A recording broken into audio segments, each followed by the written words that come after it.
Hello and welcome. I'm Dr. Adam Dorsay, a psychologist in Silicon Valley and the host of SuperPsyched, a podcast dedicated to supercharging your life. Each episode contains fun, high-quality interviews with experts looking at psychology from all angles. SuperPsyched is your tool to get more of what you want in your life and less of what you don't. We live in such an information-rich moment of time that we may value answers more than we value questions. Don't get me wrong, good answers are great and necessary. They can give us direction, cause us to feel more certain, and possibly reduce our anxiety. But let's think about it for a moment. Don't good answers require a well-formulated question? I'm a huge fan of questions. One of my all-time favorite sayings is that the quality of our questions determines the quality of our lives. And it is my hope that after hearing this episode, you will become a super fan of questions as well. When I learned that a fellow author, Elizabeth Weingarten, had just written a book about questions, I knew I needed to interview her. The book is outstanding and it's called How to Fall in Love with Questions: A New Way to Thrive in Times of Uncertainty. It has received raves from many top-notch thought leaders, including a favorite of mine, UC Berkeley professor Barry Schwartz, who said it was a brave, powerful, and insightful book that wonderfully combines personal narrative, the stories of others, and scientific research into a celebration of the value of continuing to find and ask questions. So listen in and prepare to fall in love with questions. Elizabeth Weingarten, a hearty welcome to SuperPsyched. Thank you so much, Adam. I'm so excited to be here. Oh, your book, please. You had me at the title of the book. Falling in love with questions is one of the most important ideas. And I'm saying this from my vantage point as a therapist because ambiguity is so difficult to tolerate. And questions seem to have a bad rap relative to answers. Everybody loves answers, but nobody really recognizes that the questions are royalty.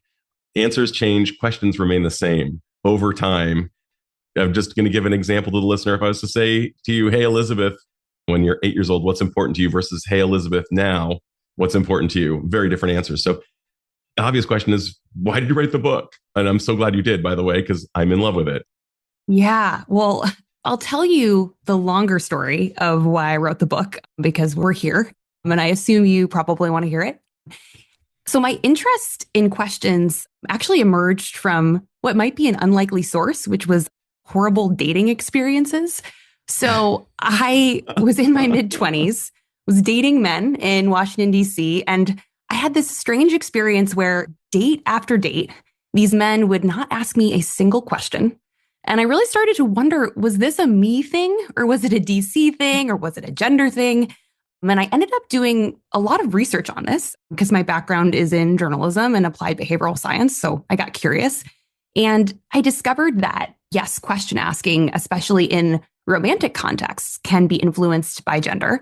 And I ended up writing about that for Quartz and Behavioral Scientist magazine. And subsequently, just as an aside, I've found out that it isn't just me or wasn't just me that's had this experience. Many people contacted me to say that they know this experience well. But after I went on that kind of little journey into questions on dates, I became fascinated more generally by questions as our kind of unsung conversational heroes.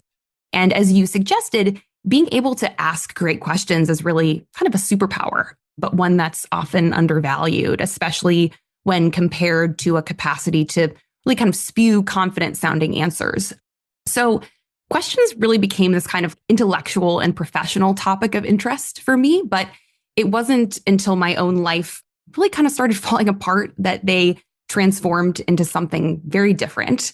So like many people during the pandemic, I was facing a lot of uncertainty. So for me, that came in kind of two flavors.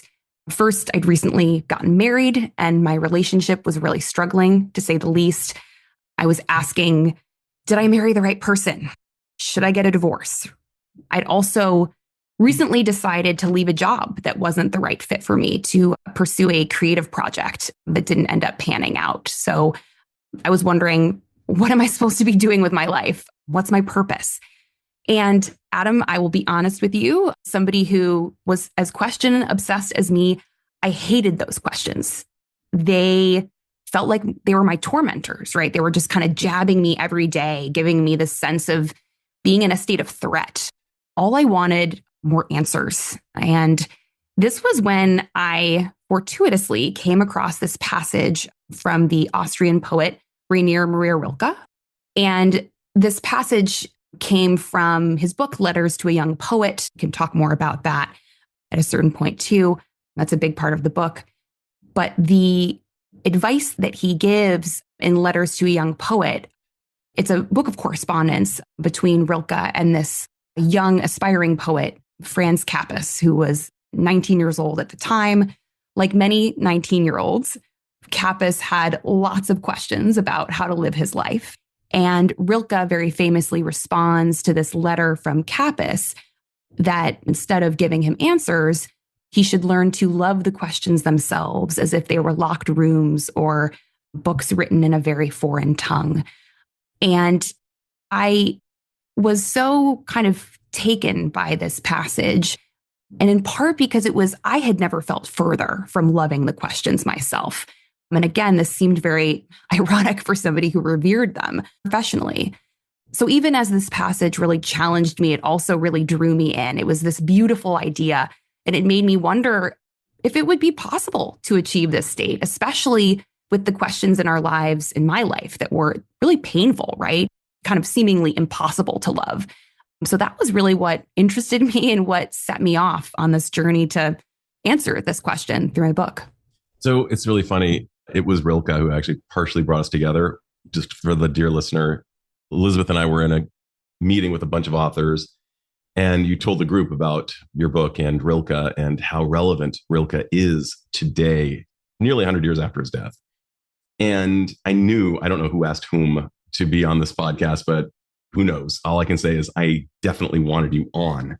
And I've long believed that the quality of our questions determines the quality of our life. If we ask a crap question, like, how could I be so stupid? I will get a bunch of answers to that. I mean, I got a long gag reel of me belly flopping like Homer Simpson. But asking a good question can actually feel like a tormentor, as you said. And they also, just to give a tip of the hat to the notion of being on a date and not being asked.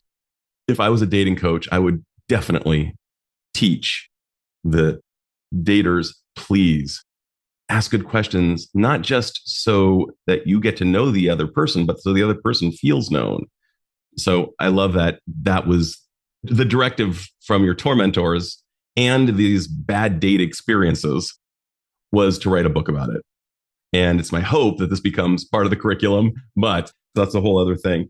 Let's get into good questions. What constitutes a good question as far as you're concerned? What I learned and what I try to introduce in the framework that I have for what I talk about in the book as kind of building your own questions practice, which of course is not unlike a yoga practice or meditation practice, right? It's kind of a guided way to start to understand, what are the questions that are guiding my life right now? Are these the right questions? Are these the questions I want to ask? And the purpose of the prompts that I share in the practice and the questions map that I share that we can talk about a little bit more too is not to find answers necessarily, but to find clarity. And so I think that's a really important distinction, because our questions are not always going to lead to answers, and that doesn't make them the wrong questions. But what I found in my own life is that those questions that I was telling you about earlier that were really tormenting me, particularly the questions around my relationship. So should I get a divorce? Am I married to the right person? One of the things that I found throughout my journey and that I write about in the book is that those were not the right questions for me. And part of the reason that those weren't the right questions was because they were really kind of closing me off to different possibilities. If you look at the possible answers to should I get a divorce? Yes, no, maybe, right? But really just yes or no. And so one of the really key takeaways as I looked into what makes a great question is you really want a question that's going to open up the field of possibilities, right? That's going to help you feel expansive versus really closed off and narrow. Like, oh, well, I guess there are only these two paths to go down. So for me, in that situation, a much better question, once I realized I actually don't like either of those answers, yes or no, because I don't really want to get a divorce, but neither does it feel good to just say, well, okay, we're not getting divorced, but nothing is changing. Clearly something needs to change. So that doesn't feel like a question that's really kind of moving me towards a future that feels better.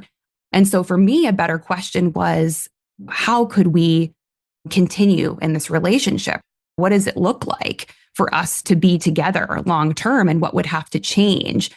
So you can kind of see how you're still addressing maybe the root of this uncertainty that you have about something in my life is wrong or feels off, or I'm anxious about something. But by changing the frame of the question, you can also change, again, not just potential answers that you might seek, but just the whole field of possibilities for what could happen next in your life. Love that.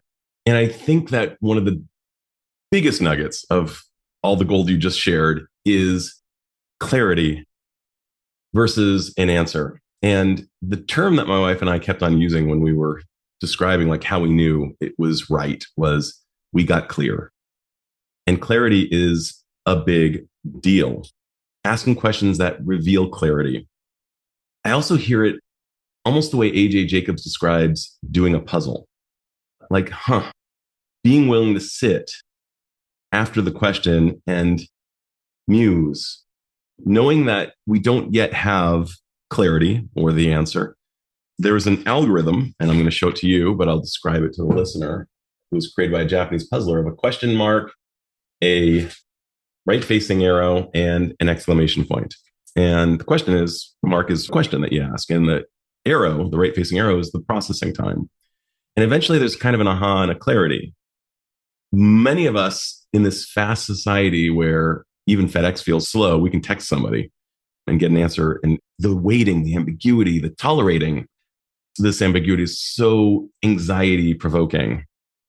But I think that if we can attend to our nervous system in the processing mode, I don't have the answer yet. But what are your thoughts about that mode? Because it's kind of that in-between place that Dr. Seuss talks about in Oh, the Places You'll Go. That in-between space is the processing. It is an in-between space, and it's uncomfortable. What would be your advice? You are asking a big, big, gnarly question. Should I be married to this man? Oh, your entire body has a response. How do you tolerate the not knowing? So I think actually in this case, it's helpful to go back to what is the definition of uncertainty? And uncertainty is in the subtitle of my book, and a big part of the book is how to live better in uncertainty. And I think the definition that I most liked that I found from a academic paper, actually, all about how decision makers conceptualize and cope with uncertainty, is a sense of doubt that blocks or delays action. And I bring this up because I think... Wait, I just want you to say that again. A sense of doubt that blocks or delays action. I'll just take a moment. Say that again. A sense of doubt. A sense of doubt that blocks or delays action. That's so good. I agree. Well, here's what I loved about this definition, Adam. It really gets at what is so aversive about the experience of uncertainty and this liminal state that you're describing, right? And I think what's so aversive about it is we feel stuck, right? We feel like we cannot do anything. We cannot move forward because we don't have all the information. And so fundamentally, we can't take action. And most of us are people that like to feel like we're in control, we're taking action, we're moving forward. And so uncertainty can feel like this place of stuckness, of stagnation. Not to get too deep, too fast here, but it kind of feels like death, right? It's just like 1,000,000%. I'm going to die. Yeah, right. I'm going to die. I'm going to die. I can't tolerate this. Yes. And so one of the things that I have found is really helpful, and kind of going back to Rilke, and then I'll tie it to something a little more practical, is he doesn't just advise Capys to love the questions. He advises him to live the questions themselves.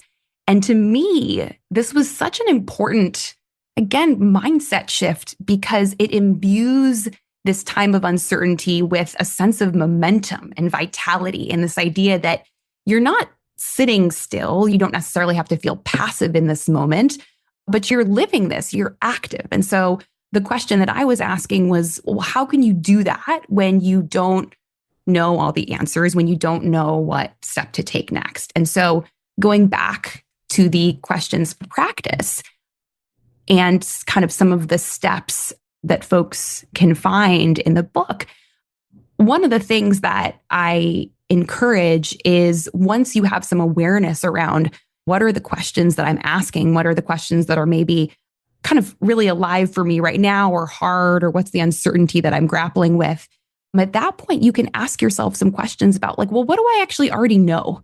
And what do I want to find out? How might I find that out? How might I rely on people around me and my community to help me through this time of uncertainty? And so there are ways, I suppose, to actually get unstuck, even if you don't have all the answers, right? And so there's kind of a path to feeling like you are living those questions and moving towards that sense of clarity. And to me, that has been really helpful when I'm in those kind of liminal spaces, to feel like I'm not a victim of my questions, right? These are my questions and I can move through them.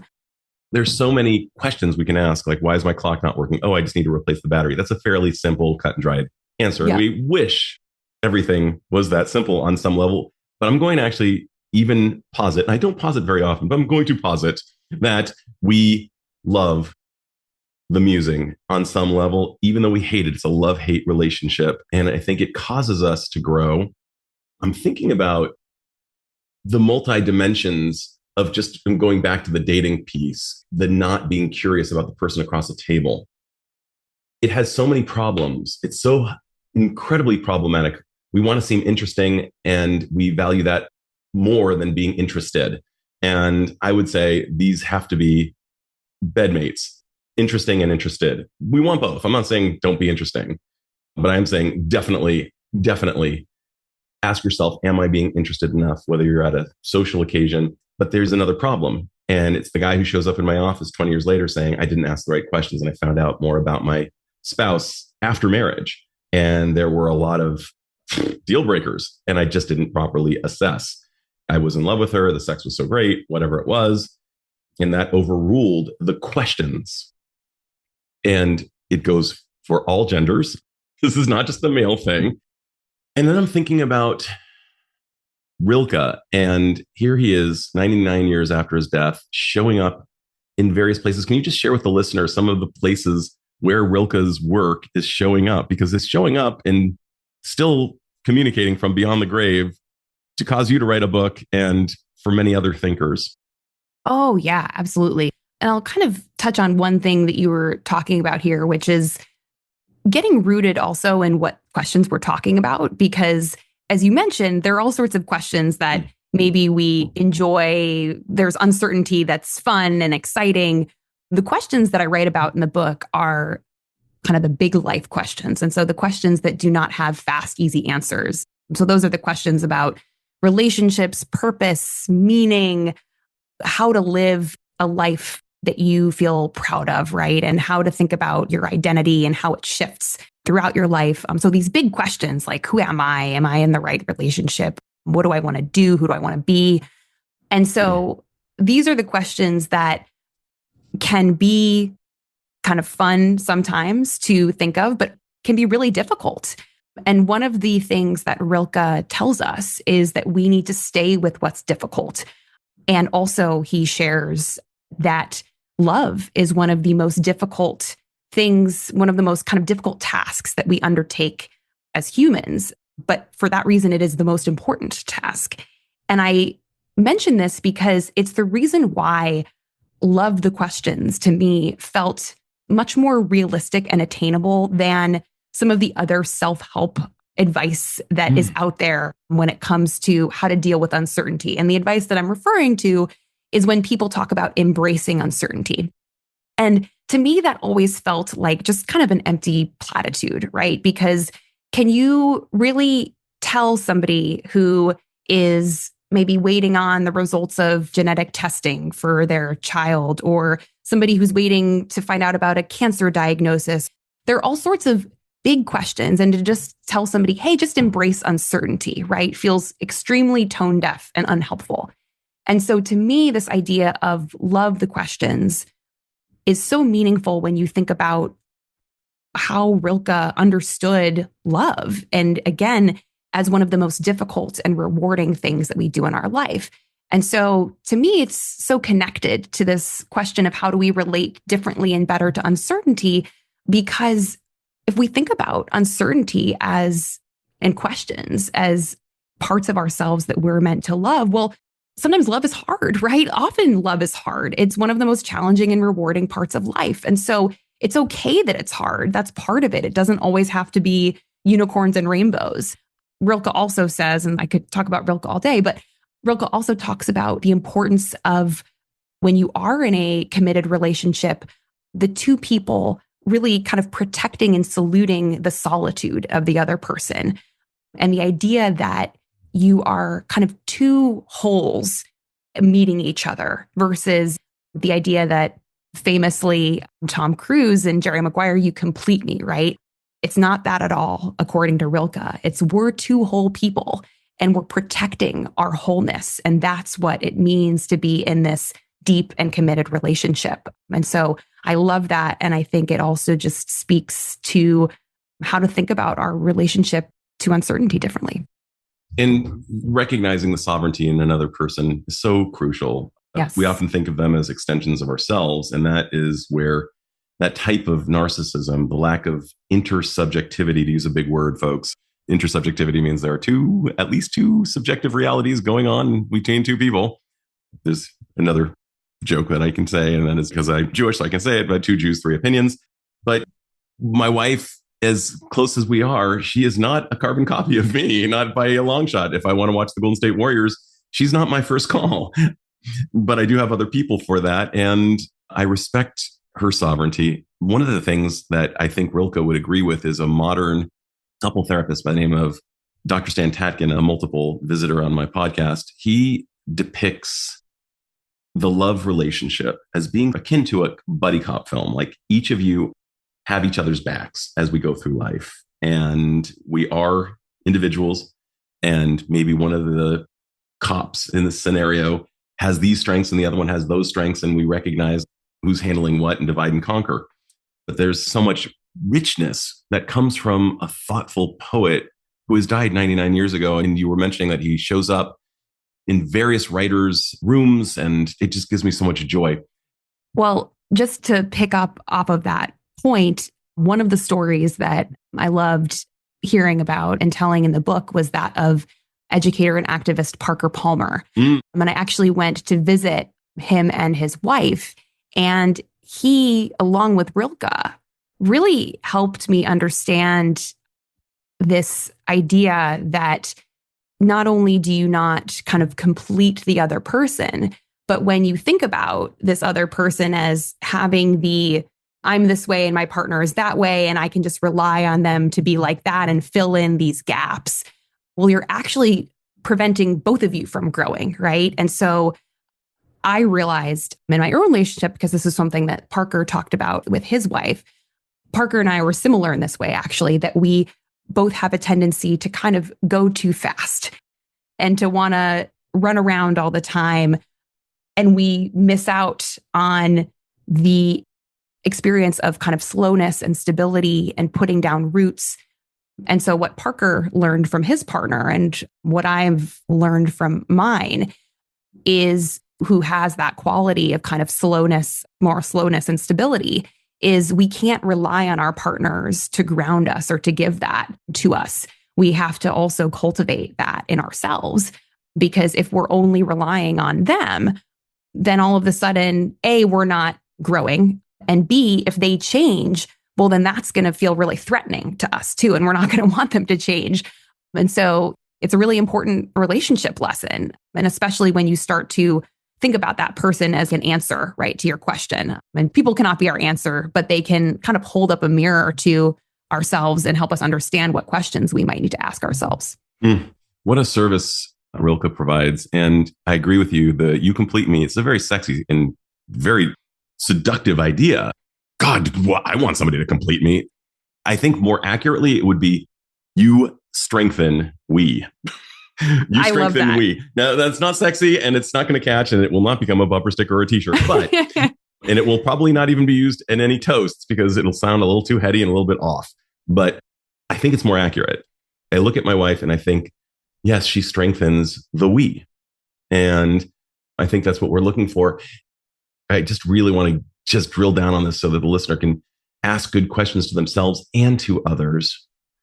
What else might be a directive internally to determine, is this a good question? Is it properly formulated? We might be asking a good question, but asking it poorly. We might be asking what seems like a good question, but it actually has no real basis for anything.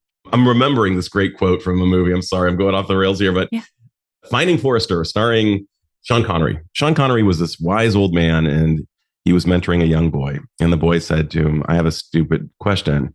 And Sean Connery simply said, "There are no stupid questions if you truly want to know the answer." Boom. Mic drop. Fantastic. One of the great lines in an okay movie. It was a fun movie on an airplane. But where I'm going with this is more advice on good questions internally and externally. To me, one of the signs of a good question is that it acts as an internal GPS.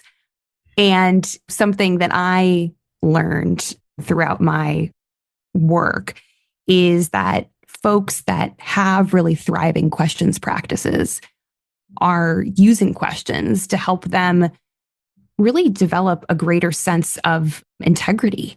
They've kind of gotten lost from who they are, and they're using questions to really kind of guide them back. And I'll give you an example of that. Again, kind of talking about Parker Palmer. As he was finding his way in his career as a younger man, he was really kind of struggling under the weight of the expectations that his family and friends had for him to follow a traditional path. And he was struggling in particular with this question of, what are you doing with your life? A question that I have had as well, and potentially some of your listeners have had too. All people who exist have asked at some point that question. Right, exactly. And so for parts of his life, he was struggling because he hasn't yet learned to kind of sit with and explore some of the hidden parts of himself, the parts that didn't conform to the expectations that others had of him, to really kind of follow this set path of being a university professor in particular. And so he was able to use questions as tools to find his way back to himself and what he really wanted and his own evolving truth. And I think a big lesson that I learned from my work and from these stories, kind of again, if we're talking about questions as a kind of internal GPS, is that our relationship to uncertainty in our life and our relationship to the questions. I used to think of questions as these externalities, right? But our relationship to uncertainty is really a reflection of our relationship to ourselves. And so, I think a big way to think about, are you asking the right question, is, do you feel like, is it getting you closer to kind of knowing and understanding what you really want and what you really need and what's going to be most kind of supportive and helpful for you moving forward? Versus a question that feels like it's moving you away from that and that's moving you more towards like a should of your existence versus what is really going to be kind of more deeply felt and known to you. As you're saying this, I'm thinking about Freud's depiction of our personalities and the id, this biologically driven cookie monster sex machine. There's the superego, the shoulds, and mediating the two is what he referred to as the ego. And I think that he nailed it. When we start going into should places, those are shouldy. They're not particularly helpful. We've all done them. And I'm not suggesting that the shoulds around shoplifting are being unkind and lying and causing false gossip and things like that. But I'm talking about the other shoulds, like, oh, I should become a banker because I'm good at math. When in reality, what I really want to do is become a diplomat and live overseas. That would give me life. You and I have both encountered the shoulds. We've also been mirrored by other people that have informed our questions and asked. And oftentimes we don't ask, is that really true? Somebody from the outside, an elder, someone reflected, said, hey, you know what? You should be a doctor. You're really inquisitive. And what's more, your dad's a doctor. So you should do that too. And oftentimes we can lose years. Amos Tversky famously said, we waste years by not being willing to waste hours. And wasting hours means sitting with the question, sitting with the unknown, rather than just saying, you know what, okay, I'm applying to medical school. That's it, fait accompli. I will become a doctor, when in fact, I didn't properly question it. It just made sense because I'm really good at this. So I love this. Those expectations are really seductive because it's a form of a fast, easy answer. And I write in the book about how tolerating uncertainty, communing differently with uncertainty has always been hard for us biologically and spiritually, physically, emotionally, for many reasons. But especially in this context now, when I think so many of us are addicted to fast, easy answers in various formats that they come in, whether it's from gurus on social media, influencers, right? Or in the form of expectations from others, which can be really well-meaning. And especially if you're sitting in uncertainty about, what do I do with my life? What do I do in my relationship? Who am I? Who am I becoming? It can be really appealing to say, oh, there's this answer that somebody has for me. I'll just do that. But if it's not something that actually really comes from you, it may end up leading you astray from what you actually want and who you want to be. That's wonderful. I'm going to ask you a personal question. Feel free to not say, let's delete this. But how did you become clear about your husband? That was really it was very evocative. You, right from the get-go, you take us by the throat, Tarantino style, and say, hey, guess what? I'm pondering divorce. And I'm like, whoa. By the way, and listeners, if anybody has ever written a book that lived by the dictate of show, don't tell, she shows through great stories all of these important, potentially heady ideas, but she brings them right down to earth and easily accessible through those stories and through her brilliant articulation. But let's talk about that. How did you get clear about A? I appreciate that. So it was through many conversations with him, but ultimately what I write about in the book is this moment in which I was having that conversation with him about this potential divorce only a few months into our very fledgling marriage. And I get into the whole backstory of our relationship, which I won't go into in depth right now. But if you read the book, you can learn all about why we were struggling at that point and why I married somebody that I loved and was uncertain about in equal parts. All of that is in there. But how we got clear about what we really wanted happened a few days after this initial conversation that I had with him, where I told him that I'd been thinking about divorce. And you really cannot plan life, but we had scheduled ourselves to climb Mount Rainier as part of a group a few days later. And so this was literally like the day before we were set to drive from Northern California to Washington State to do this climb. We had this really long car ride and it was very tense. And it was also this situation where there was an incredible heat wave that summer. And so we're driving up and we're hearing all these reports about the crazy heat. And it made the climb that much more dangerous. We had to leave for the summit way earlier because there was this danger of ice melting and ice impaling us on the climb. And so it was a very dramatic experience.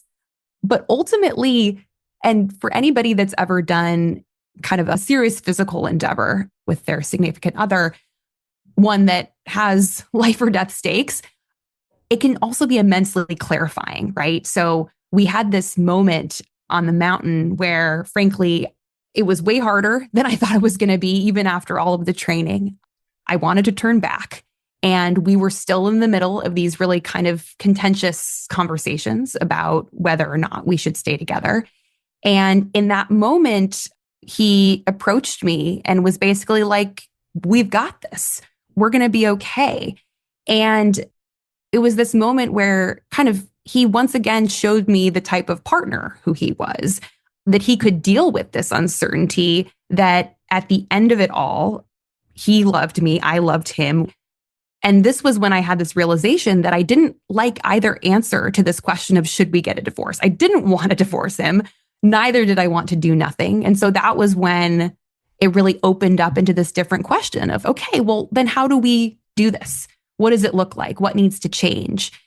But it was truly that climb that offered that clarity. I don't want to be too heavy-handed with the metaphor, but it really happened that we're at this summit, right? And you can kind of see out. And it was really a very special moment for us in the relationship. And of course, like anybody, our relationship isn't perfect, right? We still have challenging conversations and fights, but it's built a foundation for us that we can kind of continuously go back to.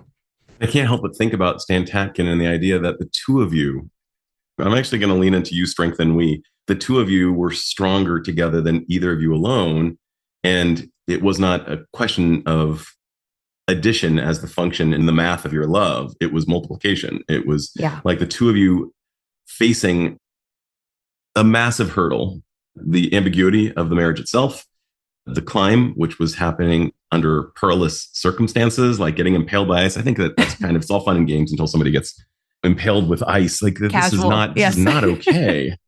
And the synchronicity is not lost on me. Here you are writing a book about Rainer Maria Rilke, and the mountain was Rainier. Nearly the same letters as Mount Rainier. Anyway, I'm just finding tremendous joy in the mystery of whatever that is. You're the first person that's made that connection. And I think it's totally right. It's very funny.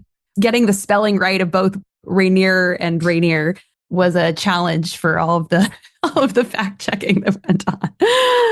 Oh, well, this has been total blacks. Is there anything I should have asked but haven't yet asked? Because before my final question.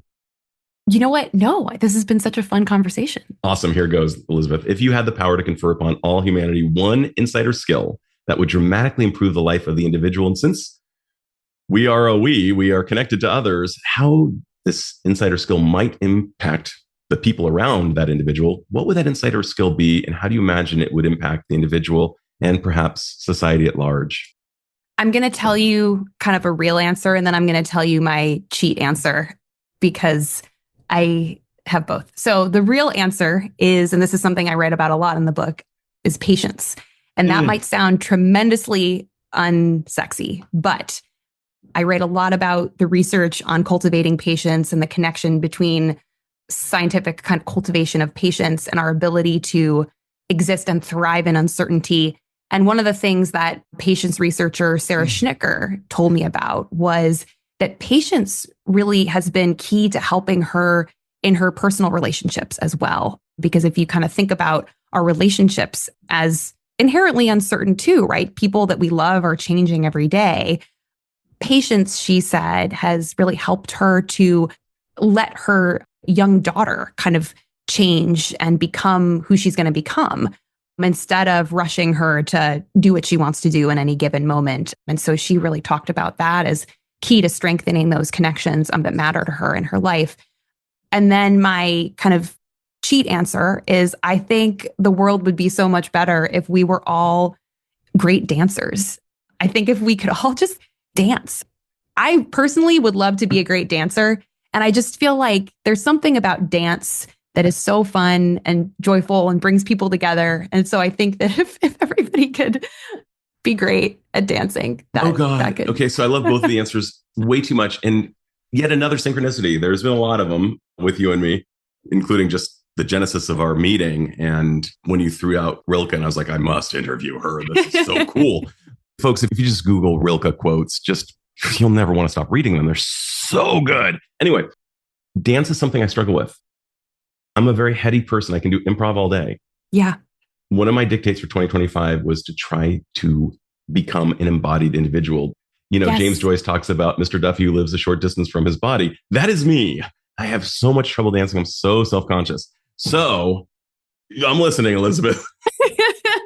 I'm the same way. Something I also write about in the book is all this kind of somatic experiencing and ways to get better at uncertainty, right? By being more in your body. So this is also something that is important for me. But I know that when I can just kind of let loose and feel good and dance, I enjoy it so much. So. That's the best. And patience is definitely something I'm working on. I look at my father, who's like the embodiment of patience in certain ways, and I want to be more of that. Yeah. The good news is the virtue is that I get stuff done quickly. Yeah. The vice is I'm not as patient as I need to be. I can handle ambiguity. I lived in Japan for a number of years. But anyway, your book resonated with me so strongly. It highlighted areas of strength that I want to cultivate more of, areas of weakness that I need to improve. Dancing is now was not something I was expecting.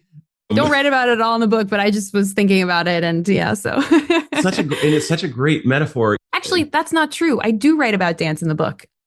This is another subject that we didn't get into, but Zen koans.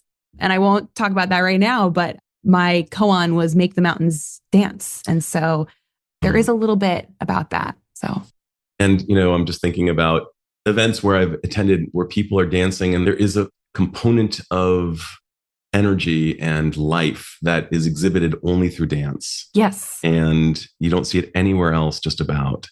So I'm just echoing that. Elizabeth, I knew it was going to be great. I've been looking forward to this like crazy.